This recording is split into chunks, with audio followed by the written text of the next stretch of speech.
Hi friends, ಎಲ್ರಿಗೂ ನಮಸ್ಕಾರ. Welcome to my channel. ನಾನು ಹೇಮ ಮಾತಾಡ್ತಾ ಇರೋದು. ಫ್ರೆಂಡ್ಸ್, ಎಲ್ಲರೂ ಹೇಗಿದ್ದೀರಾ? ಎಲ್ಲರೂ ಚೆನ್ನಾಗಿದ್ದೀರಾ ಅಂತ ತಿಳ್ಕೊತೀನಿ. ಇನ್ನು ಫ್ರೆಂಡ್ಸ್, ನಿಮ್ಮ ಆಶೀರ್ವಾದದಿಂದ ನಾನು ಚೆನ್ನಾಗಿದ್ದೀನಿ. ಫ್ರೆಂಡ್ಸ್, ಎಲ್ಲರೂ ಚೆನ್ನಾಗಿರಲೇಬೇಕು ಅಲ್ವಾ? ಯಾಕೆಂದರೆ ನಾವು ನೀವು ಎಲ್ಲರೂ ಚೆನ್ನಾಗಿರೋಕ್ಕೆ ನಮ್ಗೆ ಆರೈಸೋನೊಬ್ಬನೇ ಆ ದೇವ್ರ ಹತ್ರ ಕೇಳ್ಕೋಬೇಕು. ದೇವರೇ, ನಮ್ಮನ್ನ ನೆಮ್ಮದಿಯಾಗಿರೋಕ್ಕೆ ಬಿಡಪ್ಪ, ಚೆನ್ನಾಗಿರೋಕ್ಕೆ ಕೊಡಪ್ಪ, ಕೆಲಸ ಮಾಡೋಕ್ಕೆ ಶಕ್ತಿ ಕೊಡಪ್ಪ ಅಂತ ಕೇಳ್ಕೊಬೋದು. ಇದಿಷ್ಟೇ ನಮ್ಮ ಕೈಲಿ ನಿಮ್ಮ ಕೈಲಿ ಆಗುತ್ತೆ ಫ್ರೆಂಡ್ಸ್. ಯಾಕೆಂದರೆ ಫ್ರೆಂಡ್ಸ್, ಅದನ್ನು ಬಿಟ್ಟರೆ ನಾವು ನೀವು ದೇವ್ರ ಹತ್ರ ಏನೂ ಕೇಳೋಕ್ಕಾಗಲ್ಲ. ಇನ್ನು ಫ್ರೆಂಡ್ಸ್, ಈ ಡ್ರೆಸ್ಸು ನೋಡಿ, white colour pant, white colour ಬಂದಿದೆ. ಓಣಿ ಯಾವ ರೀತಿ ಬಂದಿದೆ ಅಂತ ನಿಮಗೆ ತೋರಿಸ್ತೀನಿ. ಇನ್ನು ಫ್ರೆಂಡ್ಸ್ ನೋಡಿ, ನೆಕ್ಕೆಲ್ಲ ನಾನು ಆಲ್ರೆಡಿ ನಿಮಗೆ ಹೇಳಿದ್ದೀನಿ. ನಾನು ಇದರಲ್ಲಿ ಗೂಗಲಲ್ಲಿ ಚೆಕ್ ಮಾಡಿ ನಾನು ಅವ್ರಿಗೆ ಕೊಡ್ತೀನಿ. ಯಾವಾಗೇ ಆದರೂ ಅಷ್ಟೇ ಫ್ರೆಂಡ್ಸ್, ನಾನು ಡ್ರೆಸ್ನ ಹೊಲಿಬೇಕು ಅಂತ ಅಂದರೆ ಗೂಗಲಲ್ಲಿ ನೋಡಿನೇ ಕೊಡೋದು. ಇನ್ನು ಫ್ರೆಂಡ್ಸ್, ಇಲ್ಲಿ ನೋಡಿ, ನಾನು ಈ ಥರ ರೆಡಿಮೇಡ್ ಥರ ಬಟನ್ ಬರುತ್ತೆ, ಗೊತ್ತಾ? ನೋಡಿ ಫ್ರೆಂಡ್ಸ್, ಈ ಥರ ನೋಡಿ, ಸ್ಲೀವ್ಗೆ ಈ ಥರ ಬಟನ್ನು ಕೊಟ್ಟು ನಾನು ಯಾವಾಗಲೂ ರೆಡಿ ಮಾಡಿಸ್ಕೊಳ್ಳೋದು ಡ್ರೆಸ್ನ. ಇನ್ನು ಫ್ರೆಂಡ್ಸ್, ನಾನು ಓಣಿ ಹಾಕ್ಕೊಂಡಿಲ್ಲ, ನಿಮಗೆ ತೋರಿಸ್ತೀನಿ. ಓಣಿ ಆವಾಗ ಬಿದ್ದೋಗ್ತಾ ಇರುತ್ತಲ್ಲ ಅಂತ ನಾನು ಓಣಿ ಹಾಕ್ಕೊಂಡು ವೀಡಿಯೋ ಮಾಡಿಲ್ಲ. ಅದಕ್ಕೆಲ್ಲ ನೀವೇನು ಕಮೆಂಟ್ ಹಾಕಬೇಡಿ. ಯಾಕೆಂದರೆ ಫ್ರೆಂಡ್ಸ್, ಟಾಪ್ ಆದ್ರೂ ನಾವು ಏನಾದರೂ ರೆಡಿಮೇಡ್ ಟಾಪ್ ಆದರೆ ಅದಕ್ಕೆ ನಾವು ಓಣಿ ಹಾಕೊಳ್ಳಲ್ಲ. ಇನ್ನು ಫ್ರೆಂಡ್ಸ್, ಇದು ಬಂದು ವೈಟ್ ಗೀರು ಸೇಮು, ಇದು 600. ಇದನ್ನು ನಾನು ನಮ್ಮ ಟೈಲರ್ ಅಂಗಡಿಲೇ ತೊಗೊಂಡಿರೋದು ಫ್ರೆಂಡ್ಸ್. ನಾನು ಯಾವಾಗಲೂ ಅಷ್ಟೇ ನಿಮ್ಗೆ ಹೇಳ್ತಾ ಇರ್ತೀನಿ, ನನಗೆ ಬಟ್ಟೆ ಹೊಲಿಯೋ ಟೈಲರ್ ಇರಲ್ಲ, ಅವರು ಬಟ್ಟೆ ವ್ಯಾಪಾರನೂ ಮಾಡ್ತಾರೆ, ಬಟ್ಟೆನೂ ಹೊಲಿತಾರೆ ಫ್ರೆಂಡ್ಸ್. ಅವರು ಫೇಮಸ್ ಟೈಲರು, ಡಿಸೈನರು ಹೇಳ್ಬಾರ್ದು ಫ್ರೆಂಡ್ಸ್. ನೀವು ಯಾವುದೇ ಡಿಸೈನ್ ಕೊಡಿ ಆಗಲ್ಲ ಅನ್ನಲ್ಲ. ಆಮೇಲೆ ಫ್ರೆಂಡ್ಸ್, ನಿಮಗೆ ಏನಾದರೂ ಬ್ಲೌಸಲ್ಲಿ ಸ್ಯಾರಿಲಿ ಏನು ಡಿಸೈನ್ ಇರುತ್ತೆ ಅದನ್ನೇ ನಮಗೆ ಹೂವು ಥರ ಹಾಕಿ ರೆಡಿ ಮಾಡಿಕೊಡಿ ಅಂದರೆ ಅದಕ್ಕೂ ಆಗಲ್ಲ ಅಂತ ಹೇಳಲ್ಲ ಫ್ರೆಂಡ್ಸ್. ಅವ್ರು ಎಷ್ಟು ಚೆನ್ನಾಗಿ ಬಟ್ಟೆ ಹೊಲಿತಾರೆ ಅಂದರೆ, ನೀವು ನನ್ನ ಬ್ಲೌಸ್ ಆಗಿರ್ಬೋದು, ನನ್ನ ಸ್ಯಾರಿ ಆಗಿರ್ಬೋದು. ಇನ್ನು ಫ್ರೆಂಡ್ಸ್ ನೋಡಿ, ನಂದು ಬ್ಯಾಕ್ ಸೈಡು ರೌಂಡ್ ನೆಕ್ಕು ಕಾಣಿಸ್ತಾ ಇದೆಯಾ? ರೌಂಡ್ ನೆಕ್ಕು ತುಂಬಾ ಚೆನ್ನಾಗಿ ಹೊಲಿತಾರೆ ಫ್ರೆಂಡ್ಸ್. ನಾನು ನನಗೆ ಹೊಲಿತಾ ಇದ್ದಾರೆ ಅಂತ ಹೇಳ್ತಾ ಇಲ್ಲ, ಒಂದು ಫಿಟ್ಟಿಂಗ್ ಆಗಿರ್ಬೋದು. ಇನ್ನು ಫ್ರೆಂಡ್ಸ್, ಈ ನಡುವೆ ನಾನು ಸ್ವಲ್ಪ ಸಣ್ಣ ಆಗಿದೆ ನೋಡಿ ಫ್ರೆಂಡ್ಸ್, ಸಣ್ಣ ಆಗಿದೆ. ಹಾಗಾಗಿ ಅದಕ್ಕೆ ನಾನು ಈ ಸಲ ಅವ್ರಿಗೆ ಹಣ 1 ಇಂಚು ನನಗೆ ಟೈಟ್ ಮಾಡಿ ಅಂತ ಹೇಳಿದೆ. ಆದರೆ ನೋಡಿ, ಅವರು ಯಾವ ಥರ ಟೈಟ್ ಮಾಡಿದ್ದಾರೆ ಅದೇ ಥರ ಕರೆಕ್ಟಾಗಿ ಕೂತಿದೆ. ನಾನೇ ಅವ್ರಿಗೆ ಹೇಳಿದೆ, ನನಗೆ 1 ಇಂಚು ಟೈಟ್ ಮಾಡಿ ಹೊಲ್ಕೊಡಿ ಅಣ್ಣ, ಯಾಕೆ ಗೊತ್ತೆ. ಅದಕ್ಕೆ ಅವರು ನನಗೆ, ಯಾಕೆ ಮೇಡಮ್ರೇ ಸಣ್ಣ ಆಗ್ತಾಯಿದ್ದೀರಾ ಅಂತ ಹೇಳಿದ್ರು. ಏನೂ ಮಾಡೋಕ್ಕಾಗಲ್ಲ ಫ್ರೆಂಡ್ಸ್, ನಾವು ಒಂದು ಟೈಮ್ ಸಣ್ಣ ಆಗ್ಬೋದು, ಒಂದು ಟೈಮ್ ದಪ್ಪ ಆಗ್ಬೋದು. ನಾವು ನೀವೆಲ್ಲ ಏನು ಮನೇಲಿ ಕೂತ್ಕೊಂಡಿರಲ್ಲ, ಅದು ಅವರವರ ಶರೀರಕ್ಕೆ ಸಂಬಂಧಪಟ್ಟಂಗೆ ನಾವು ತಿನ್ನೋ ಫುಡ್ ಇರ್ಬೋದು, ನಾವು ಊಟ ಮಾಡೋ ಊಟದಲ್ಲೂ ಇರುತ್ತೆ ಫ್ರೆಂಡ್ಸ್. ನಾವು ಒಂದೊಂದ್ಸಲ ಟೈಮಿಗೆ ಸರಿಯಾಗಿ ಊಟ ಮಾಡ್ತಾ ಇರಲ್ಲ. ಹಂಗಾಗಿ ಏನು ಹೇಳೋಕ್ಕಾಗಲ್ಲ ಹೆಲ್ತ್ ಬಗ್ಗೆ. ಸಡನ್ನಾಗಿ ಒಬ್ಬೊಬ್ರಿಗೆ ಏನಾದರೂ ಹುಷಾರಿಲ್ದಂಗೆ ಆಗುತ್ತೆ, ಅದನ್ನು ನಾವೇನು ಮಾಡೋಕ್ಕಾಗಲ್ಲ. ಸಡನ್ನಾಗಿ ಒಬ್ಬೊಬ್ಬರು ಸತ್ತೋಗ್ಬಿಡ್ತಾರೆ, ಆವಾಗ ಅಯ್ಯೋ ಅವ್ರಿಗೆ ಹಾರ್ಟ್ ಅಟ್ಯಾಕ್ ಆಗಿತ್ತು ಅಂತ ಅನ್ಕೋತೀವಿ ಫ್ರೆಂಡ್ಸ್. ಯಾಕೆಂದರೆ ಮನುಷ್ಯ ಹೇಳ್ಬೇಕಾಗಿರೋದು, ನಮಗೆ ಮಾಡೋಕ್ಕಾಗೋದು ಇದೊಂದನ್ನೇ, ಬೇರೆ ಏನು ಮಾಡೋಕ್ಕಾಗಲ್ಲ ಅಲ್ವಾ ಫ್ರೆಂಡ್ಸ್? ಇಷ್ಟೇ ನಮಗೆ ನಿಮಗೆ ಮಾಡೋಕ್ಕಾಗೋದು. ಅದಕ್ಕೆ ನಾವು ಅದನ್ನೇ ಫಾಲೋ ಮಾಡ್ತೀವಿ. ಇನ್ನು ಬನ್ನಿ ಫ್ರೆಂಡ್ಸ್, ನಿಮಗೆ ತಮ್ನಲ್ಲಿ ನೋಡಿದ್ರೇ ಗೊತ್ತಿರುತ್ತೆ ಈ ತಮ್ನಲ್ಲಲ್ಲಿ ನಾನು ಏನು ಹಾಕಿರ್ತೀನಿ ಅಂತ ಫ್ರೆಂಡ್ಸ್.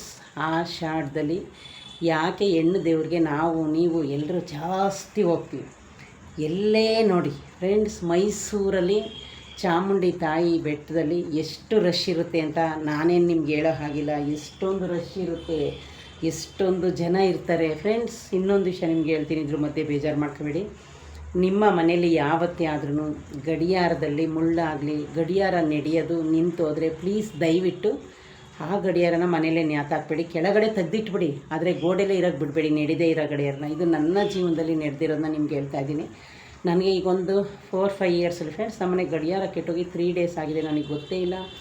ಆವಾಗ ಫ್ರೆಂಡ್ಸ್, ನನಗೆ ಸುಮ್ಮನೆ ಏನಾದರೂ ಒಂದು ಪ್ರಾಬ್ಲಮ್ ಬರ್ತಾನೆ ಇರೋದು. ಆಮೇಲೆ ಫ್ರೆಂಡ್ಸ್, ನಾನು ಮೇಕೆ ಯಾವತ್ತೂ ನೋಡಿದಳು, ಅವತ್ತು ಕತ್ತೆತ್ತಿ ನೋಡ್ತೀನಿ ಫ್ರೆಂಡ್ಸ್. ನೋಡಿದ್ರೆ ಗಡಿಯಾರ ನಡೀತಾನೆ ಇಲ್ಲ ಫ್ರೆಂಡ್ಸ್. ಆಮೇಲೆ ಇದೇನಪ್ಪ ಆಯಿತು, ಗಡಿಯಾರಕ್ಕೆ ನಡೀತಾನೆ ಇಲ್ವಲ್ಲ ಅಂತ. ಆಮೇಲೆ ಫ್ರೆಂಡ್ಸ್, ನನ್ನ ಫ್ರೆಂಡ್ಸ್ ಒಬ್ಬರು ನನಗೆ ಹೇಳಿದ್ರು, ಯಾವತ್ತೇ ಆಗಲಿ ಮನೇಲಿ ಗಡಿಯಾರ ನಡೀದೇ ಇರೋ ಗಡಿಯಾರನ ಮನೆಗೆ ನ್ಯಾತಾಕ್ಬಾರ್ದಂತೆ ಫ್ರೆಂಡ್ಸ್. ನೀವು ಅಷ್ಟೇ, ನನ್ನ ಅನುಭವದ ಮಾತು ಹೇಳ್ತಾ ಇದ್ದೀನಿ. ಆಮೇಲೆ ಫ್ರೆಂಡ್ಸ್, ನಾನು ಬೇರೆ ಅದಕ್ಕೆ ಈಗ ಫ್ರೆಂಡ್ಸ್, ನಾನು ಬೆಳಗ್ಗೆ ನೋಡ್ತೀನಿ, ಆದರೆ ನಡೀತಾ ಇದೆ, ಸ್ಲೋ ಇದೆ ಫ್ರೆಂಡ್ಸ್. 8 ಗಂಟೆ ನಮಗೆ ನೀರು ಬಿಡೋದು, ಅವ್ರು 7:15. ಇದೇನಪ್ಪ ಇನ್ನೂ 7 ಗಂಟೆಗೆ 10 ನಿಮಿಷ ಆಯ್ತಲ್ಲ ಅಂತ ಚೆಕ್ ಮಾಡಿದಾಗ, ವಾಚ್ ಚೆಕ್ ಮಾಡಿದೆ, ಮೊಬೈಲ್ ಚೆಕ್ ಮಾಡಿದೆ, ಅಲ್ಲ ಆಲ್ರೆಡಿ 8 o'clock ಆಗಿತ್ತು. ಆಗ ಫ್ರೆಂಡ್ಸ್ ಇಮ್ಮಿಡಿಯೇಟ್ಲಿ ನಾನು ಅದಕ್ಕೆ ಗಡಿಯಾರ ನೋಡ್ತಾ ಇದ್ದೀನಿ, ನಡೀತಾಯಿತೋ ಇಲ್ವೋ ಅಂತ. ಯಾಕಂದರೆ ಶೆಲ್ ಹಾಕಿದ್ನಲ್ಲ, ಶೆಲ್ ಹಾಕಿ ರೆಡಿ ಮಾಡಿ ಇಟ್ಟೆ. ಅದಕ್ಕೆ ಫ್ರೆಂಡ್ಸ್, ನಾನು ಯಾವಾಗಲೂ ಚಿಕ್ಕ ಶೆಲ್ಲು ದೊಡ್ಡ ಶೆಲ್ಲು ನನ್ನ ಬೆಡ್ರೂಮಲ್ಲಿ ಚಿಕ್ಕದು ಗಡಿಯಾರ ಒಂದು ಇಟ್ಕೊಂಡಿದ್ದೀನಿ ಫ್ರೆಂಡ್ಸ್. ಅದಕ್ಕೀಗ ಪಕ್ಕಕ್ಕೆ ನನ್ನ ಮಗಳು ಬೀರಿಟ್ಟು ಕಾಣದೇ ಇರೋ ರೀತಿ ಮಾಡೋಳೆ. ಅಲ್ಲಿ ಬೆಡ್ರೂಮಲ್ಲಿ ಮಲ್ಕೊಂಡಾಗ ನಾನು ತಕ್ಷಣ ಫಸ್ಟ್ ಎದ್ದು ಟೈಮ್ ನೋಡ್ತೀನಿ, ಇನ್ನೂ 1 ಅವರ್ ಟೈಮ್ ಇದ್ದರೆ ಮತ್ತೆ ಅಲ್ಲೇ ಮಲ್ಕೊತೀನಿ ಇಟ್ಕೊಂಡಿದ್ದೆ. ಈಗ ಅವಳೇನು ಮಾಡಿದ್ದಾಳೆ, ಅವಳು ಬೀರನ್ನ ಈ ಸೈಡಿಂದ ಈ ಸೈಡಿಗೆ ಚೇಂಜ್ ಮಾಡ್ಕೊಂಡು ಗಡಿಯಾರನೇ ಕಾಣದೇ ಇರೋ ರೀತಿ ಮಾಡಿ ಇಟ್ಬಿಟ್ಟಿದ್ದಾಳೆ ನನ್ನ ಮಗಳು. ಆಮೇಲೆ ಅದೊಂದು ಆಯಿತಾ ಫ್ರೆಂಡ್ಸ್. ಅದಾದಮೇಲೆ ಒಂದು ನಿಮಿಷ, ಆಮೇಲೆ ಅರ್ಥ ಆಯಿತು ಫ್ರೆಂಡ್ಸ್. ಈಗ ಗಡಿಯಾರ ನಡೆದೇ ಇರೋದಾಗೆ ಅಕಸ್ಮಾತು ನಡೆದಿಲ್ಲ ಅಂದರೆ ನೀವು ಪ್ಲೀಸ್ ದಯವಿಟ್ಟು ನೋಡಿ ಚೆಕ್ ಮಾಡ್ಕೊಂಡು ಇದನ್ನು ಮಾಡಿ. ಅದಾದಮೇಲೆ ಫ್ರೆಂಡ್ಸ್ ಇನ್ನೊಂದೇನು ಅಂದರೆ ನನಗೆ ಇವಾಗ ಗೊತ್ತಾಗ್ತದೆ, ನಾವು ಯಾವುದೇ ಕಾರಣಕ್ಕೂ ಫ್ರೆಂಡ್ಸ್ ವಾಚನ್ನು ಗಿಫ್ಟು ಕೊಡಬಾರ್ದಂತೆ. ಯಾಕಂದರೆ ನಮ್ಮ ಟೈಮ್ ಚೆನ್ನಾಗಿರೋದೆಲ್ಲ ಅವ್ರಿಗೆ ಹೋಗುತ್ತಂತೆ ಫ್ರೆಂಡ್ಸ್. ಎಷ್ಟೊಂದು ಜನ ವಾಚನ್ನ ಗಿಫ್ಟ್ ಕೊಟ್ಟಿದ್ದಾರೆ, ನಾನು ಎಷ್ಟೋ ಸಲ ವಾಚನ್ನ ಗಿಫ್ಟ್ ಕೊಟ್ಟಿದ್ದೀನಿ. ಈ ಮಾತನ್ನ ನಾನು ಫ್ರೆಂಡ್ಸ್ ಪೂರ್ತಿ ಅಂತೂ ನಂಬೋಕ್ಕಾಗಲ್ಲ. ಯಾಕೆ ಗೊತ್ತಾ, ನಮ್ಮ ಟೈಮ್ ಚೆನ್ನಾಗಿದ್ದು ನಾವು ಕೆಲಸ ಮಾಡಿದ್ರೆ ಅದಾಗೆ ದುಡ್ಡು ಬರುತ್ತೆ. ನಾವು ಮನೇಲೇ ಕೂತ್ಕೊಂಡು ದುಡ್ಡು ಬೇಕಪ್ಪ, ದುಡ್ಡು ಬರಲಿ ಅಂದರೆ ಹೆಂಗೆ ದುಡ್ಡು ಬರೋಕ್ಕೆ ಸಾಧ್ಯ ಫ್ರೆಂಡ್ಸ್? ಇದೊಂದು ಮಾತನ್ನು ನನಗೆ ಯಾಕೋ ನಂಬಬೇಕು ಅನ್ನಿಸ್ತಾ ಇಲ್ಲ, ನಂಬೋಕ್ಕೂ ಆಗೋದಿಲ್ಲ. ಇದ್ರ ಬಗ್ಗೆ ನೀವೇನು ಹೇಳ್ತೀರಾ ನೋಡಿ ಫ್ರೆಂಡ್ಸ್. ಇನ್ನು ಬನ್ನಿ ಫ್ರೆಂಡ್ಸ್, ಈಗ ಆಷಾಢದಲ್ಲಿ ಚಾಮುಂಡಿ ಬೆಟ್ಟದಲ್ಲಿ ಫ್ರೆಂಡ್ಸ್ ಕಾಲಿಡೋಕ್ಕೆ ಜಾಗ ಇಲ್ಲ. ಚಾಮುಂಡಿ ತಾಯಿ ಅವಳಿಗೆ ಆಷಾಢ ಬಂದರೆ ಸಾಕು, ಡಬ್ಬಲ್ ತ್ರಿಬ್ಬಲ್ ಎಷ್ಟು ಶಕ್ತಿ ಇರುತ್ತೆ ತಾಯಿಗೆ ಅಂತ ನಿಮಗೆ ಗೊತ್ತು. ಆಷಾಢದಲ್ಲಿ ಯಾಕೆ ದೇವ್ರುಗಳಿಗೆ ಶಕ್ತಿ ಜಾಸ್ತಿ ಬರುತ್ತೆ, ಮತ್ತು ಅವಳಿಗೆ ಯಾಕೆ ಆ ಹೆಣ್ಣು ದೇವ್ರಿಗೆ. ಆಮೇಲೆ ಇನ್ನು ಫ್ರೆಂಡ್ಸ್ ಬಂಡಿ ಮಹಾಕಾಳ ದೇವರು ಬೆಂಗಳೂರಲ್ಲೇ ಇರೋದು ನೀವು ನೋಡಿದ್ದೀರಾ, 1 ನಿಮಿಷ ಪುರುಷತ್ತಿಲ್ಲ. ಅದರಲ್ಲೂ ಫ್ರೆಂಡ್ಸ್ ಅಮಾವಾಸ್ಯೆಲಂತೂ ಕಾಲಿಡೋಕ್ಕೆ ಜಾಗ ಇರಲ್ಲ ಫ್ರೆಂಡ್ಸ್. ಅಮಾವಾಸ್ಯೆ ಅಂದ್ರೇ ಒಂದು ಡಿಫ್ರೆಂಟು, ಹುಣ್ಣಿಮೆ ಅಂದ್ರೇ ಒಂದು ಡಿಫ್ರೆಂಟು. ಹಂಗಾಗಿ ಆ ದಿನ ಅಂತೂ ಫ್ರೆಂಡ್ಸ್ ಕಾಲಿಡೋಕ್ಕಲ್ಲ. ಇನ್ನು ಫ್ರೆಂಡ್ಸ್ ಬಂಡಿ ಮಹಾಕಾಳಮ್ಮ ಟೆಂಪಲಲ್ಲಿ ತಡೆ ಹೊಡಿತಾರೆ. ನಾನು ನಮ್ಮ ಅಕ್ಕನ ಕರ್ಕೊಂಡೋಗಿ ತಡೆ ಹೊಡಿಸ್ಕೊ ಬಂದಿದ್ದೆ ಫ್ರೆಂಡ್ಸ್. ಅವಳಿಗೆ ಒಳ್ಳೆಯದಾಯಿತು, ಹುಷಾರಾದ್ಲು. ನಮ್ಮ ಅಕ್ಕಗೆ ಸ್ವಲ್ಪನೇ ಹುಷಾರಿರಲಿಲ್ಲ.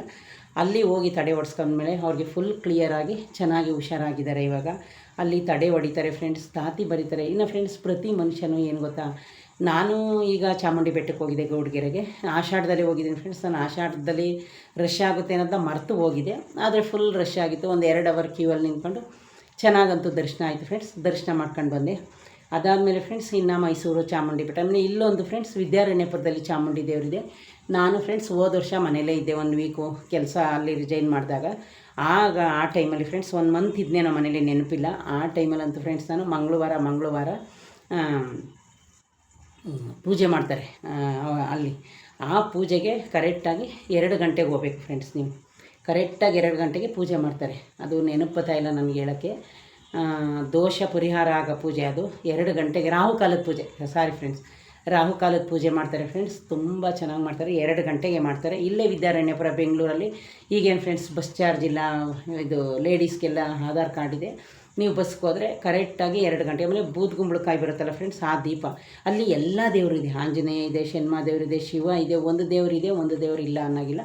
ಎಲ್ಲ ದೇವರು ಒಂದೇ ದೇವಸ್ಥಾನದೊಳಗಡೆ ಇದೆ. ಆದರೆ ದೊಡ್ಡ ದೇವರು ಬಂದು ಚಾಮುಂಡಿ ಮೇಲೆ ಹೋಮ ಮಾಡ್ತಾರೆ ಫ್ರೆಂಡ್ಸ್. ನಾನು ಹೋಮಕ್ಕೂ ಎಲ್ಲನೂ ಸಾಮಾನು ತೊಗೊಂಡೋಗಿ ಒಂದು ಏನಿಲ್ಲ ಅಂದರೂ ಒಂದು 5 ವಾರ ನಾನು ರಾಹುಕಾಲದ ಪೂಜೆ ಮಾಡಿಸಿದ್ದೀನಿ. ಆಮೇಲೆ ಇನ್ನೊಂದು ಏನು ಗೊತ್ತಾ ಫ್ರೆಂಡ್ಸ್, 12 ಗಂಟೆಗೆ ಇನ್ನು ಫ್ರೆಂಡ್ಸ್ ಬಂಡಿ ಮಹಾಕಾಳಮ್ಮ ಟೆಂಪಲಲ್ಲಿ ಏನು ಗೊತ್ತಾ, ನೀವು ಬೇರೆ ದಿನ ಹೋಗಿ ಏನಾದರೂ ತಡೆ ಹೊಡಿಸ್ಬೇಕು ಮತ್ತು ಚೀಟ್ ಬರೆಸ್ಬೇಕು ಅಂತ ಹೇಳಿದ್ರೆ ಆ ದೇವ್ರಿಗೂ ಅಷ್ಟೊಂದು ರಶ್ ಇರುತ್ತೆ. ಇನ್ನು ಫ್ರೆಂಡ್ಸ್ ಮೈಸೂರಲ್ಲಂತೂ ಕಾಲಿಡೋಕ್ಕೆ ಜಾಗ ಇರಲ್ಲ ಆಷಾಢದಲ್ಲಿ. ಆಮೇಲೆ ಅದಾದಮೇಲೆ ಫ್ರೆಂಡ್ಸ್ ಈಗ ಗೌಡ್ಗೆರೆ ಚಾಮುಂಡೇಶ್ವರಿ. ಆಮೇಲೆ ನಿಮಗೆ ಫ್ರೆಂಡ್ಸ್ ಬೆಂಗಳೂರಲ್ಲೇ ಇರೋರು ಚಾಮುಂಡಿ ದರ್ಶನ ಮಾಡಲೇಬೇಕು ಅಂತ ಹೇಳಿದ್ರೆ ಫ್ರೆಂಡ್ಸ್ ವಿದ್ಯಾರಣ್ಯಪುರದಲ್ಲಿ ಚಾಮುಂಡೇಶ್ವರಿ ದೇವರಿದೆ. ಅಲ್ಲಿ ಫ್ರೆಂಡ್ಸ್ ಬೂದ್ಗುಂಬಳಕಾಯಿ ದೀಪ ಅಂತೂ ಫೇಮಸ್ಸು. ಯಾರು ನೋಡಿ ಬೂದ್ಗುಂಬಳಕಾಯಿ ದೀಪ ಫ್ರೆಂಡ್ಸ್. ಬೂದ್ಗುಂಬಳಕಾಯಿ ದೀಪ ಹಚ್ಚೋದು ಯಾಕೆ ಅಂದರೆ ಅದೇನೋ ಹೇಳ್ತಾರೆ ಫ್ರೆಂಡ್ಸ್, ಇನ್ನೊಂದು ಹೆಸರು ಅದಕ್ಕೆ ಕೇಶ್ ಮಾಡೋದು ಏನೋ ಹೇಳ್ತಾರೆ, ನಂಗೆ ನೆನಪತ್ತಾ ಇಲ್ಲ. ಆ ದೀಪ ಹಚ್ಚಿದ್ರೆ ಫ್ರೆಂಡ್ಸ್ ನಮ್ದು ಏನೇ ಕಷ್ಟ ಇರಲಿ, ಏನೇ ಪ್ರಾಬ್ಲಮ್ ಇರಲಿ ಎಲ್ಲ ಸಾಲ್ವ್ ಆಗುತ್ತೆ ಅನ್ನೋದೊಂದು ಆ ದೀಪದ ಬಗ್ಗೆ ಹೇಳ್ತಾರೆ ಅಲ್ಲಿಗೆ ಹೋದಾಗ ಪೂಜಾರಿಗಳು. ಫ್ರೆಂಡ್ಸ್ ನಾನಂತೂ ಈ 2 ವರ್ಷದ ಹಿಂದೆ ಏನಿಲ್ಲ ಅಂದರೂ ಫ್ರೆಂಡ್ಸ್ ಒಂದು 8 ವಾರ 9 ವಾರ ಹೋಗಿದ್ದೀನಿ. ಇಲ್ಲೇ ನಮ್ಮ ಮನೆಯಿಂದ ಗಾಡಿಲೇ ಹೋಗ್ಬೋದು ಫ್ರೆಂಡ್ಸ್ ವಿದ್ಯಾರಣ್ಯಪುರಕ್ಕೆ, ಆರ್ ಟಿ ನಗರಿಂದ. ಎಷ್ಟಲ್ಲಿ ನೀವು ಎಷ್ಟೊಂದು ಜನ ನೋಡಿ ಬರೀ ಅದೇ ದೀಪ ಹಚ್ತಾ ಇರ್ತಾರೆ. ಅದು ಎಷ್ಟು ವ್ಯಾಪಾರ ಆಗುತ್ತೋ ಅವ್ರಿಗಂತೂ ಗೊತ್ತಿಲ್ಲ. ಇನ್ನು ಫ್ರೆಂಡ್ಸ್ ಚಾಮುಂಡಿ ಬೆಟ್ಟದಲ್ಲಂತೂ ನಿಮಗೆ ಗೊತ್ತು, ಮೈಸೂರಲ್ಲಿ ಆಷಾಢದಲ್ಲಿ ಫ್ರೆಂಡ್ಸ್ ಹೆಣ್ಣು ದೇವತೆಗಳಿಗೆ ಶಕ್ತಿ ಜಾಸ್ತಿ ಇರುತ್ತಂತೆ. ಈಗ ನೋಡಿ ಫ್ರೆಂಡ್ಸ್ ಆಷಾಢದಲ್ಲಿ ಸ್ವಲ್ಪ ಜನಕ್ಕೆ ವ್ಯಾಪಾರ ಆಗಲ್ಲ ಅಂತ ಹೇಳ್ತಾರೆ. ಅಯ್ಯೋ ಆಷಾಢ ಬಂತು ವ್ಯಾಪಾರ ಆಗಲ್ಲ, ಆಷಾಢ ಬಂತು ಸರಿಯಾಗಿ ವ್ಯಾಪಾರ ಆಗ್ತಾಯಿಲ್ಲ, ಸರಿಯಾಗಿ ವ್ಯವಹಾರ ಆಗ್ತಾಯಿಲ್ಲ ಅಂತ ಅಂತಾರೆ ಫ್ರೆಂಡ್ಸ್. ನಾನು ಒಂದು ಕ್ಷಣ ಅದೇ ಅನ್ಕೋತೀನಿ, ಆಷಾಢದಲ್ಲಿ ಪೂಜೆನೇ ಮಾಡಬಾರ್ದು ಅಂತಾರೆ. ಈಗ ಫ್ರೆಂಡ್ಸ್ ನೋಡಿ, ಮನೆಗಳಲ್ಲಿ ಪೂಜೆ ಮಾಡಿಸ್ಬಾರ್ದು, ಸತ್ಯನಾರಾಯಣ ಇದೆಲ್ಲ ಅಂತ ಹೇಳ್ತಾರೆ. ಆದರೆ ಫ್ರೆಂಡ್ಸ್ ಸ್ವಲ್ಪ ಜನ ನೋಡಿ ಈ ಆಷಾಢದಲ್ಲೇ ತುಂಬ ಚೆನ್ನಾಗಿ ಪೂಜೆ ಮಾಡ್ತಾರೆ. ಇನ್ನೊಂದು ಏನು ಗೊತ್ತಾ ಫ್ರೆಂಡ್ಸ್, ಧನುರ್ಮಾಸದಲ್ಲಿ 5 ಗಂಟೆ ಒಳಗಡೆ ದೇವ್ರ ಪೂಜೆ ಮಾಡಬೇಕು, 5 ಗಂಟೆ ಮೇಲೆ ಟೆಂಪಲಲ್ಲಿ ದೇವ್ರು ಇರಲ್ಲ ಅಂತ ಹೇಳ್ತಾರೆ. ಅದು ಒಂದು ರೂಲ್ಸು. ಈಗ ಆಷಾಢದಲ್ಲಿ ಫ್ರೆಂಡ್ಸ್ ನೋಡಿ ಎಷ್ಟು ಒಂದು ದೇವರು, ನೀವು ಯೋಚನೆ ಮಾಡಿ, ಈ ಮಂತ್ ಪೂರ್ತಿ ಜಾಸ್ತಿ ಶಕ್ತಿ ದೇವತೆಗಳು, ಚಾಮುಂಡೇಶ್ವರಿ ಇರ್ಬೋದು, ಈಗ ಬಂಡಿ ಮಕ್ಕಳಮ್ಮ ಟೆಂಪಲ್ ಇರ್ಬೋದು, ಎಲ್ಲೇ ನೋಡಿ ಫ್ರೆಂಡ್ಸ್ ಬರೀ ಹೆಣ್ಣು ದೇವರುಗಳು ಜಾಸ್ತಿ ಪೂಜೆ ಮಾಡ್ತಾರೆ ಆಷಾಢದ ಟೈಮಲ್ಲಿ ಫ್ರೆಂಡ್ಸ್. ದೇವರುಗಳಿಗೂ ಶಕ್ತಿ ಜಾಸ್ತಿ ಬರುತ್ತೆ. ಇನ್ನು ಫ್ರೆಂಡ್ಸ್ ಚಾಮುಂಡಿಗಂತೂ ನಾವು ಹೆಸರು ಹೇಳೋ ಹಾಗೆ ಇಲ್ಲ. ಯಾಕೆ ಅಂದರೆ ದಸರಾದಲ್ಲಿ ಮಹಿಷಾಸುರನ ಸಂಹಾರ ಮಾಡುವಾಗ ಎಲ್ಲ ದೇವತೆಗಳು ಅವಳಿಗೆ ಶಕ್ತಿ ಜಾಸ್ತಿ ಕೊಡ್ತಾರೆ. ಹಂಗಾಗಿ ಜಾಸ್ತಿ ಹೆಣ್ಣು ದೇವರು ಅಂದ್ಕೊಳ್ಳಿ ಫ್ರೆಂಡ್ಸ್. ಈ ಆಷಾಢದಲ್ಲಿ ಯಾಕೆ ಹೋಗ್ತಾರೆ ಅಂದರೆ, ಆಷಾಢದಲ್ಲಿ ದೇವ್ರಿಗೆ ಹೋದರೆ, ಹಂಗಾಗಿ ಫ್ರೆಂಡ್ಸ್ ನಿಮಗೆ ಯಾರಿಗಾದರೂ ಚಾಮುಂಡಿ ಬೆಟ್ಟಕ್ಕೆ ಹೋಗಲೇಬೇಕು, ಚಾಮುಂಡಿ ದೇವ್ರಿಗೆ ಪೂಜೆ ಮಾಡಿಸ್ಬೇಕು ಅಂದರೆ ಬೆಂಗಳೂರಲ್ಲೇ ಇದೆ, ವಿದ್ಯಾರಣ್ಯಪುರಕ್ಕೆ ಹೋಗಿ ಅಲ್ಲೇ ಇದೆ. ಮತ್ತು ಫ್ರೆಂಡ್ಸ್ ಅಲ್ಲಿ ನಿಮಗೆ ಇದು ದೃಷ್ಟಿ ದೋಷದ ಪೂಜೆನೂ ಮಾಡ್ತಾರೆ, ರಾಹುಕಾಲದ ಪೂಜೆ ಮಾಡ್ತಾರೆ, ಅದು ಅವರೇ ಹೇಳ್ತಾರೆ. ಆಮೇಲೆ ಫ್ರೆಂಡ್ಸ್ ಅಲ್ಲಿ ಅಮಾವಾಸ್ಯೆಯಲ್ಲಿ ತುಂಬ ಚೆನ್ನಾಗಿ ಹೋಮ ಪೂಜೆ ಮಾಡ್ತಾರೆ. ನಾನು ಒಂದು ಹೋಮ ಪೂಜೆಗೆ ಹೋಗಿದ್ದೀನಿ. ನಿಮಗೆ ಎಷ್ಟು ಗಂಟೆ ಟೈಮ್ ಇರುತ್ತೆ ಅಷ್ಟು ಗಂಟೆನೂ ಕೂತ್ಕೊಂಡು ಹೋಮ ಪೂಜೆ ನೋಡ್ಕೊಂಡು ಫ್ರೆಂಡ್ಸ್ ನೀವು ಅಲ್ಲಿ. ಇನ್ನೊಂದು ವಿಶೇಷ ಏನಂದರೆ, ಎಷ್ಟೇ ಮೆಣಸಿಕಾಯಿ ಹಾಕಲಿ, ಒಣಮೆಣಸಿನ್ಕಾಯಿ ಒಂದು ಚೂರು ಘಾಟ್ ಬರಲ್ಲ. ಇದರಲ್ಲೇ ತಿಳ್ಕೊಳ್ಳಿ ಫ್ರೆಂಡ್ಸ್, ಅದೇ ದೇವ್ರ ಶಕ್ತಿ ಅಂತ ಹೇಳೋದು. ಈಗ ನಾವೇನಾದರೂ ಮನೇಲಿ ಸ್ವಲ್ಪ ಮೆಣಸಿಕಾಯಿ ಹುರಿದ್ರೆ ಘಾಟ್ ಬರುತ್ತೆ, ಏನಾದರೂ ಬರೀ ಮೆಣಸಿಕಾಯಿ ಚಟ್ನಿ ತಿರುಗಿದ್ರೆ ಕಣ್ಣೆಲ್ಲ ಉರಿ ಬರುತ್ತೆ. ಆದರೆ ಅಲ್ಲ ಆ ಥರ ಇಲ್ಲ ನೋಡಿ, ಅದಕ್ಕೆ ದೇವ್ರ ಶಕ್ತಿ ಅಂತ ಹೇಳೋದು ಫ್ರೆಂಡ್ಸ್. ಹಂಗಾಗಿ ರಾಹುಕಾಲದ ಪೂಜೆ ಮಾಡ್ತಾರೆ, ಮತ್ತು ಹೋಮ ಪೂಜೆ ಮಾಡ್ತಾರೆ. ಇದೆಲ್ಲ ಆಷಾಢದಲ್ಲಿ ಯಾಕೆ ಮಾಡ್ತಾರೆ ಅಂದರೆ, ಈ ಆಷಾಢ ಮಾಸದಲ್ಲಿ ಆ ತಾಯಿಗೆ ಮನಸ್ಸಿಗೆ ತೃಪ್ತಿ ಆಗೋಷ್ಟು ಪೂಜೆ ಮಾಡಿಸ್ಕೊತಾಳೆ. ಈ ಟೈಮಲ್ಲಿ ಆಷಾಢ ಮಾಸದಲ್ಲಿ ಅವಳು ನಾವು ಏನೇ ಕೇಳಿದ್ರೂ ನಮಗೆ ಒಳ್ಳೆಯದಾಗುತ್ತೆ ಫ್ರೆಂಡ್ಸ್. ನಾವಂತ ಹೋಗಿ 1 ಕೋಟಿ ದುಡ್ಡು ಕೇಳಿದ್ರೆ, ಚಿನ್ನ ಕೇಳಿದ್ರೆ ಕೊಡ್ತಾಳೆ ಅಂತ ನಾನು ಹೇಳ್ತಿಲ್ಲ. ನಮ್ಮ ಆರೋಗ್ಯದ ಬಗ್ಗೆ ಆಗಿರ್ಬೋದು, ನಾವು ಕೆಲಸ ಮಾಡೋದಿರ್ಬೋದು, ಏನಾದರೂ ಒಂದು ನಮಗೆ ಒಳ್ಳೆಯದಾಗಲಿ ಅಂತ ಬೇಡ್ಕೊಂಡ್ರೆ ಈ ಆಷಾಢ ಮಾಸದಲ್ಲಿ ಫ್ರೆಂಡ್ಸ್ ಯಾವುದೇ ನಾವೇನಾದರೂ ಒಂದು ಅರ್ಕೆ ಮಾಡ್ಕೊಂಡ್ರೆ ಅದು ನೆರವೇರುತ್ತೆ ಅನ್ನೋದು ಒಂದು ಜನದ ನಂಬಿಕೆ. ಅದು ಎಷ್ಟೋ ಜನಕ್ಕೆ ಆಗಿದೆ ಫ್ರೆಂಡ್ಸ್. ಹಂಗಾಗಿ ಇದರಲ್ಲಿ ಫ್ರೆಂಡ್ಸ್ ಈಗ ನಾನು ಗೌಡಗೆರೆ ಚಾಮುಂಡಿ ಬೆಟ್ಟಕ್ಕೆ ನಾನು ಹೋಗಿದ್ದೆ ಆಷಾಢದಲ್ಲಿ. ನನಗೂ ಫ್ರೆಂಡ್ಸ್ 50% ನನ್ನ ಹೆಲ್ತ್ ಇಶ್ಯೂಸು ಕಮ್ಮಿ ಆಗಿದೆ. ನನಗೆ ಆಷಾಢ ಅನ್ನೋದು ಮರ್ತೋಗಿದೆ. ಆಷಾಢ ಅಂತ ಗೊತ್ತಿತ್ತು, ಆದರೆ ಆಷಾಢದಲ್ಲಿ ದೇವಸ್ಥಾನ ರಶ್ ಇರೋದು ನನಗೆ ಗೊತ್ತಿತ್ತು. ಆದರೆ ಫ್ರೆಂಡ್ಸ್ ನನ್ನ ಮನಸ್ಸಲ್ಲಿ ಆ ಟೆಂಪಲ್ಗೆ ಒಂದು ಸರಿ ಹೋಗಬೇಕು ಅಂದ್ಕೊಂಡ್ರೆ, ಕೂತಿದ್ದಾಗ, ನಿಂತಿದ್ದಾಗ, ಮಲಗಿದಾಗ ಮನಸ್ಸಲ್ಲಿ ಅದೇ ನೆನಪಿಗೆ ಬರ್ತಾಯಿತ್ತು. ಹಂಗಾಗಿ ಫ್ರೆಂಡ್ಸ್ ನಾನು ಹೋಗಿದ್ದೀನಿ. ಅವತ್ತೇನೋ ವಿಶೇಷ ದಿನವೇ ನಾನು ಹೋಗಿದ್ದೀನಿ. ಶುಕ್ರವಾರನೋ ಭಾನುವಾರನೋ ಸರಿಯಾಗಿ ನೆನಪಿಲ್ಲ ಫ್ರೆಂಡ್ಸ್. ಮಂಗಳವಾರ ಏನೋ ಗೊತ್ತಿಲ್ಲ ಫ್ರೆಂಡ್ಸ್, ಮಂಗಳವಾರ ಅನ್ಕೋತೀನಿ. ಹೌದು ಫ್ರೆಂಡ್ಸ್, ಮಂಗಳವಾರ ಫ್ರೆಂಡ್ಸ್ ನಾನು ರಜೆ ತಗೊಂಡಿದ್ದೆ. ಅವತ್ತು ಹೋದರೆ ಫುಲ್ ರಶ್ ಇತ್ತು ಫ್ರೆಂಡ್ಸ್. ನನ್ನ ಪುಣ್ಯ, ನಾನು ಹೋದಾಗ ಆಲ್ರೆಡಿ 2 ಗಂಟೆ 2:15 ಆಗಿತ್ತು. ಇನ್ನೊಂದು ವಿಶೇಷ ಏನು ಅಂದರೆ ಫ್ರೆಂಡ್ಸ್, ಹೊಟ್ಟೆ ತುಂಬ ಊಟ ಕೊಡ್ತಾರೆ. ಎನಿ ಟೈಮ್ ಊಟ ಇರುತ್ತೆ. ಬೆಳಗ್ಗೆ 9 ಗಂಟೆಗೆ ಸ್ಟಾರ್ಟ್ ಆದರೆ ರಾತ್ರಿ 9 ಗಂಟೆ ತನಕ ಇರುತ್ತಂತೆ. ನನ್ನ ಫ್ರೆಂಡ್ಸ್ ಎಲ್ಲ ಹೇಳ್ತಾಯಿದ್ರು. ನಾನು ಹೋಗಿರಲಿಲ್ಲ ಅಂತ ಹೋಗಿದ್ದೆ ಫ್ರೆಂಡ್ಸ್. ನನಗೂ ತುಂಬಾ ಖುಷಿ ಆಯಿತು. ಆಷಾಢದಲ್ಲಿ ಫ್ರೆಂಡ್ಸ್ ನೀವು ಎಷ್ಟು ಒಂದು ಟೈಮ್ ಆದರೂ ಹೋಗಿ ಒಂದು ಯಾವುದಾದ್ರೂ ಹೆಣ್ಣು ದೇವ್ರಿಗೆ. ಇನ್ನು ಫ್ರೆಂಡ್ಸ್ ನಾನು ಇಲ್ಲಿ ಚಾಮುಂಡಿ ಬೆಟ್ಟಕ್ಕೆ ಹೋಗಿದ್ದೀನಿ. ನಾನು ವರ್ಷಕ್ಕೊಂದ್ಸಲ, ಹೋದ ವರ್ಷ ಆಷಾಢದಲ್ಲೇ ನಂಜನಗೂಡಿಗೆ ಹೋಗಿ ಕರೆಕ್ಟಾಗಿ 5 ಗಂಟೆಗೆ ಮೈಸೂರಿಗೆ ಬಂದೆ. ಏನೋ ದೇವರು ಫ್ರೆಂಡ್ಸ್, ನನ್ನ ಪುಣ್ಯನೋ ಇಲ್ಲ ದೇವರು ನನಗೆ ಕೊಟ್ಟಿದ್ದ ಪುಣ್ಯನೋ ಗೊತ್ತಿಲ್ಲ, 5 ಗಂಟೆಗೆ ಫ್ರೆಂಡ್ಸ್ ಒಂದು ಚೂರು ರಶ್ ಇರಲಿಲ್ಲ. ಯಾಕೆ ಅಂದರೆ ಆ ಟೈಮಲ್ಲಿ ದೇವ್ರಿಗೆ ಎಡೆ ಮಾಡೋಕ್ಕೆ ಅಂತ ಅವರು ಕ್ಲೋಸ್ ಮಾಡಿದರು, ಸಡನ್ನಾಗಿ ಓಪನ್ ಮಾಡಿದ್ರು. ನಾನು ನಂಜುಂಡೇಶ್ವರನ ದರ್ಶನ ಮಾಡ್ಕೊಂಡು ಬೆಳಗ್ಗೆ ಎದ್ದು ಹೋದರೆ ಸಾಕು ಫ್ರೆಂಡ್ಸ್. ಬೆಂಗಳೂರಲ್ಲಿರೋರು ಫಸ್ಟೇ ನೀವು ಇಲ್ಲಿಂದಲೇ ಒಂದು ಜೊತೆ ಬಟ್ಟೆ ತಗೊಂಡೋಗಿ, ಮನೇಲೇನು ನೀವು ಸ್ನಾನ ಮಾಡ್ಕೊಳ್ತಿದ್ರು ನಡೆಯುತ್ತೆ, ಅಲ್ಲೋಗಿ ನದಿಲಿ ನೀಟಾಗಿ ಸ್ನಾನ ಮಾಡ್ಕೊಂಡು ಅಲ್ಲಿ ಅಣಕಾಯಿ ಮಾಡಿಸ್ಕೊಂಡು ಚಾಮುಂಡಿ ಬೆಟ್ಟಕ್ಕೆ ಬಂದು ನೋಡ್ಕೊಂಡು ಆರಾಮಾಗಿ ಟ್ರೈನ್ ಇದೆ, ಬಸ್ ಇದೆ. ಏನೋ ಫ್ರೆಂಡ್ಸ್ ನಾನು ಹೋಗಬೇಕು ಅಂದ್ಕೊಂಡಿದ್ದೀನಿ. ಈ ಆಷಾಢದಲ್ಲಿ ಆಗುತ್ತೋ ಇರೋ ಅಂತೂ ಗೊತ್ತಿಲ್ಲ. ನಾನೇನು ಆಷಾಢದಲ್ಲೇ ಯಾವಾಗಲೂ ಹೋಗಲ್ಲ. ನಾನು ಹೋಗೋಕ್ಕೆ ಹೋದ ವರ್ಷ ನನಗೆ ಇಷ್ಟು ಚೆನ್ನಾಗಿ ದರ್ಶನ ಆಯಿತು ಅಂದರೆ ಫ್ರೆಂಡ್ಸ್, ಒಂದು 10 ನಿಮಿಷ ಅಂದ್ಕೊಳ್ಳಿ. ಎಲ್ಲ ಬ್ಯಾರಿಕೇಟ್ ಎಲ್ಲ ಖಾಲಿ ಇತ್ತು, ಒಂದು 10 ಜನ ಇದ್ದು ಎಲ್ಲ ಓಡಿ ಹೋಗಿ ದರ್ಶನ ಅಷ್ಟು ಚೆನ್ನಾಗಾಯಿತು. ನೋಡೋಣ ಫ್ರೆಂಡ್ಸ್, ಹೋಗೋಣ ಅಂದ್ಕೊಂಡಿದ್ದೀನಿ. ಆ ದೇವರು ತಾಯಿ ಚಾಮುಂಡೇಶ್ವರಿ, ಆ ನಂಜುಂಡೇಶ್ವರ ಏನು ದರ್ಶನ ಕೊಡ್ತಾನೆ ನನಗಂತೂ ಗೊತ್ತಿಲ್ಲ ಫ್ರೆಂಡ್ಸ್. ನನ್ನ ಯಾವಾಗಲೂ ಫೇವ್ರೇಟ್ ದೇವ್ರು ಬಂದು ಶಿವನೇ. ವರ್ಷಕ್ಕೊಂದ್ಸರಿ ನಾನು ಧರ್ಮಸ್ಥಳಕ್ಕೆ ಮತ್ತು ನಂಜನಗೂಡಿಗೆ ಇಲ್ಲಿಗೆಲ್ಲ ಹೋಗ್ತಾ ಇರ್ತೀನಿ.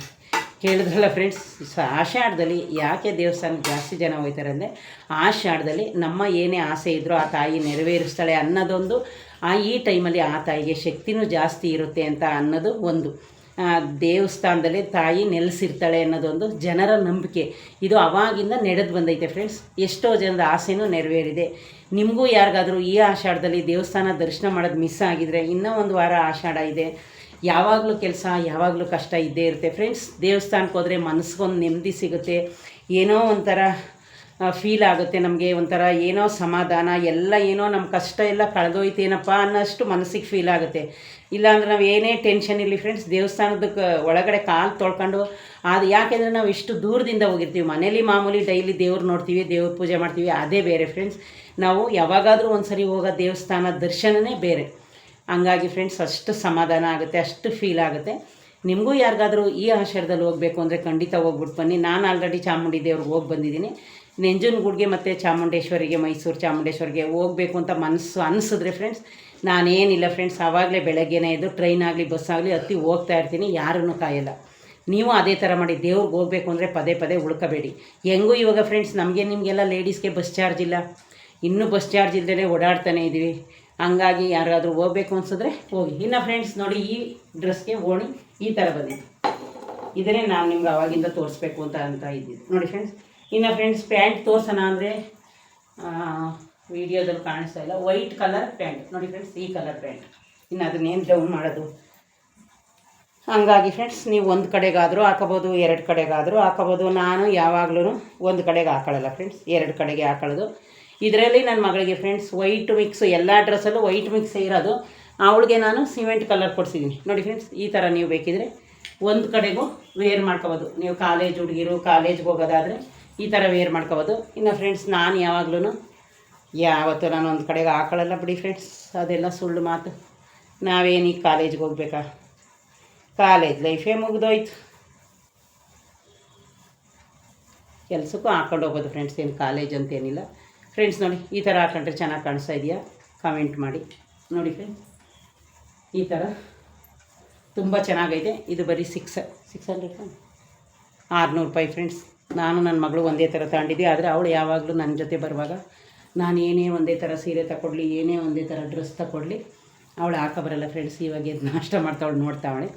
ಹಾಕೊಂಡು ಬರ್ದಿದ್ರೆ ಇರಲಿ ಬಿಡಿ, ಯಾವಾಗಾದರೂ ಒಂದು ಟೈಮ್ ಅನಿಸುತ್ತಲ್ಲ, ಅಯ್ಯೋ ನಮ್ಮ ಅಮ್ಮನ ಜೊತೆ ಡ್ರೆಸ್ ಹಾಕೊಂಡು ಹೋಗ್ಬೇಕಾಗಿತ್ತು ಅಂತ. ನೋಡಿದ್ರಲ್ಲ ಫ್ರೆಂಡ್ಸ್, ಇದಾಗಿತ್ತು. ಇದುವರೆಗೂ ನನ್ನ ವೀಡಿಯೋನ ವಾಚ್ ಮಾಡಿದ್ದಕ್ಕೆ ನಿಮಗೆಲ್ರಿಗೂ ಧನ್ಯವಾದ ಹೇಳೋಕ್ಕೆ ಇಷ್ಟಪಡ್ತೀನಿ. ಓಕೆ ಫ್ರೆಂಡ್ಸ್, ದಯವಿಟ್ಟು ಸಬ್ಸ್ಕ್ರೈಬ್ ಮಾಡ್ಕೊಳ್ಳೋದನ್ನ ಮರಿಬೇಡಿ ಫ್ರೆಂಡ್ಸ್. ಬಾಯ್.